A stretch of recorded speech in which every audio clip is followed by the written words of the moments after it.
Формально первая и теперь уже классическая Diablo вышла в 1996 году, но произошло это уже 31 декабря, так что по факту можно говорить о 1997 годе. В том же 97-м вышел аддон Hellfire, а в марте 98-го Electronic Arts издает порт первого Diablo на PlayStation 1. Правда, только оригинала. Аддон Hellfire так и остался эксклюзивом для ПК. Поэтому и сравнивать консольный порт будем с оригинальной игрой. Первое, что бросается в глаза после запуска игры, это приближенная камера. Оригинальная игра на ПК работает в разрешении 640 на 480, PlayStation 1 выдает 320 на 240. Чтобы мелкие спрайты не превращались в неразборчивое нечто, камеру опустили вниз, уменьшив обзор примерно в половину. Это самое главное и заметное отличие игры, и хотя иногда оно может доставить проблем при поиске монстров подземелья, но на самом деле чаще всего этого не замечаешь. Также несколько изменилась цветовая палитра. Это не проблема, просто немного меняется тон игры. И есть одна приятная деталь. На PlayStation 1 появились отражения, которых не было в оригинальной игре. Например, отражение в воде в стартовой локации. Поверхности же с отражением встречаются в игре достаточно редко, поэтому такое изменение можно смело считать мелочью. Но ведь приятно мелочи.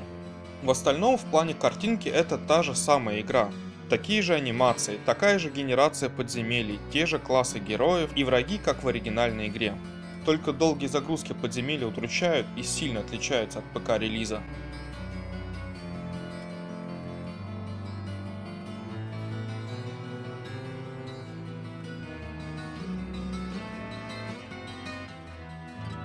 Для управления с геймпада был переработан интерфейс игры.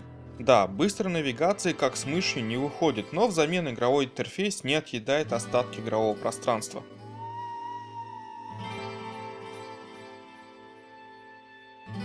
Управление персонажем, на удивление, намного лучше, чем можно было бы ожидать при фразе Diablo 1 на геймпаде. Движение персонажем простое, выбор врага для атак логичен. Есть кнопки для быстрого пополнения здоровья и маны, для быстрого применения заклинаний и их переключения.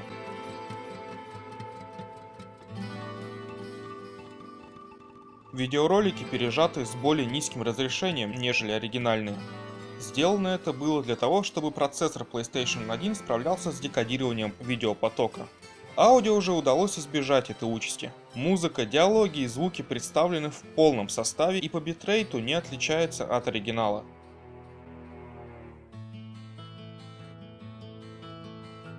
Для консоли были переработаны и все меню, вдобавок появилось несколько новых пунктов.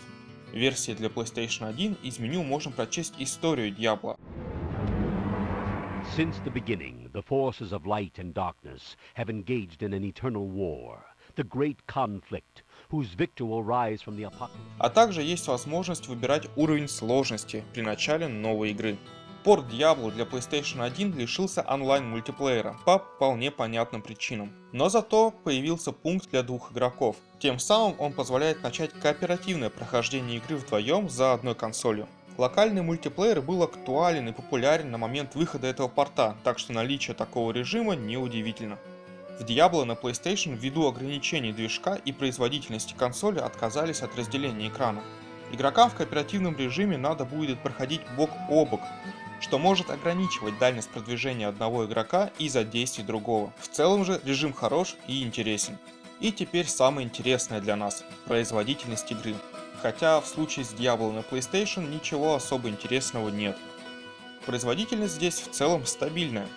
Diablo на PlayStation 1 таргетится в 30 кадров в секунду и падает ниже достаточно редко при действительно большом скоплении врагов, но иногда случается и такая оказия. Сопровождается это нестабильным временем кадров, из-за чего появляются такие паразитные кадры и счетчик поднимается выше 30. Такое случается после выхода из паузы, при подгрузках ассетов и разных локаций, и еще ряде некоторых случаев. Но такая нестабильность имеет очень короткий промежуток времени, поэтому чаще всего игрок этого просто не заметит. Есть у порта Diablo на консоли от Sony и еще одна досадная проблема. Сохранение занимает 10 блоков карты памяти при ее общем объеме в 15 блоков. И конечно, сохранение и загрузка происходят очень медленно. Поэтому во времена актуальности Diablo продавалась в двух вариантах. Собственно, сама игра для PlayStation, и она же в комплекте с картой памяти для этой консоли.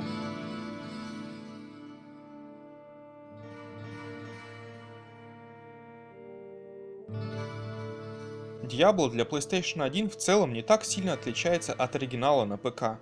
Это очень хороший порт, весьма близкий к оригиналу с рядом изменений для улучшения играбельности на платформе. Появление такой игры от Blizzard Entertainment на платформе, отличной от ПК, было большим делом в 1998 году. Если же вы просто ищете лучшую версию классической игры, в которую можно поиграть сегодня, то она точно на персональных компьютерах.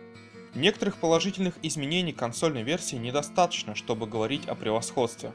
При этом на компьютерах с помощью сторонних патчей можно запустить игру в разрешении гораздо выше, чем 640-480 у оригинальной игры. Diablo для PlayStation 1, в свою очередь, это качественный и приятный порт, который не превзошел оригинал, но достаточно хорош, чтобы крайне крепко смотреться на его фоне. Look how it cleaves the air, and then imagine a nice fat demon head in its path. Keep in mind, however, that it is slow to swing. But talk about dealing a heavy blow!